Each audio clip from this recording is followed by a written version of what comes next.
طيب حاجه كمان كنت عايزه اقولها لكم، ودي للامانه، ان النوع ده من السمنه ما بيستخدمش غير في الاكل وبس، ومش في جميع الاكل. يعني السمنه البلدي بتاعتنا او الزبده الفلاحي بتاعتنا ممكن تستخدم في حلويات، دايسه معاكي في اي حاجه، دايقه في رز، مثلا حابه ان انت تقلي بيض، تعملي بيها اي حاجه، حلويات شغال معاكي A1. انما دي لا، دي للاسف ما بتشتغلش لا حلويات ولا رز ولا بيض، لكن بتحط ولا في طشه ملوخيه مثلا، لا دي بتشتغل في ايه؟ دي بتشتغل في الطواجن، الخضار، حله محشي حلوه كده زي ما بيقولوا. فدي بتبقى حلوه قوي كمان في الشتاء، بما ان احنا خلاص داخلين على فتره الشتاء، فانا قلت اعمل لكم الفيديو ده علشان لو السمنه البلدي او الزبده الفلاحي اللي احنا بنشتريها غاليه عليكي، ممكن تكملي بحاجه زي كده. وده اللي انا بدات دلوقتي حاليا اعمله، ان انا بقيت اجيب السمنه الفلاحي بتاعتنا او الزبده الفلاحي بتاعتنا العادي، وبقيت اكمل نص الكميه من ديت، علشان تبقى ايه، طبعا دي بتبقى في برطمان ودي بتبقى في برطمان، انا ما بحبش اخليهم الاثنين على بعض، بس انا بحب اخلي دي في برطمان ودي في برطمان عشان الحلويات كمان ابقى عارفه دي ايه ودي ايه.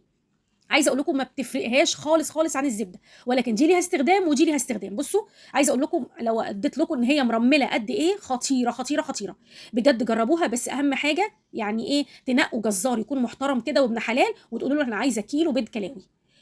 جربي في كيلو وشوفي الدنيا معاكي هتبقى عامله ازاي. بصوا خطيره، شكلها خطير، بس اهم حاجه برضه توطي النار وانت بتعمليها، لان ما بين ثانيه والتانيه يعني على طول بتتحرق، فدايما وطوا النار كانكم بتسلوا زبده فلاحي بالظبط. ده بالنسبه ده اسمه هشيم. الهشيم دوت انا بعمل بيه ايه، ده بيبقى حلو قوي لو عملت بيه شوحت بيه كبده، لو بحطه في المحشي من تحت في قعر الحله من تحت كده، لما بعمل محشي بيبقى حلو في الطواجن. بصوا بيبقى خطير معايا، لما باجي اعمل حواوشي بحطه فيه، بفرمه مع اللحمه واحطه فيه، خطير خطير خطير.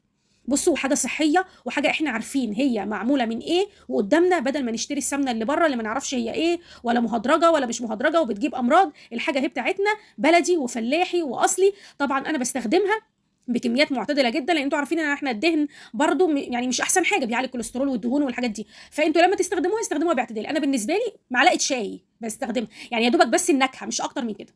طبعا مش محتاجه اقول لكم علشان تحافظوا عليها طول السنه، لان هي بتقعد طول السنه عادي في التلاجة، مش لازم في الفريزر. وممكن كمان تقعدوها بره، يعني بره التلاجة وبره الفريزر، بشرط ان انتوا تعاملوها معامله السمنه البلدي. ازاي؟ يعني لما تيجوا تاخدوا منها تبقى المعلقه ناشفه نظيفه، تبتدوا تاخدوا منها معلقه وتقفلوها كويس جدا. ممنوع ان انتوا تحطوا فيها معلقه مش نظيفه او معلقه مبلوله او فيها ميه، هتعفن معاكم خالص.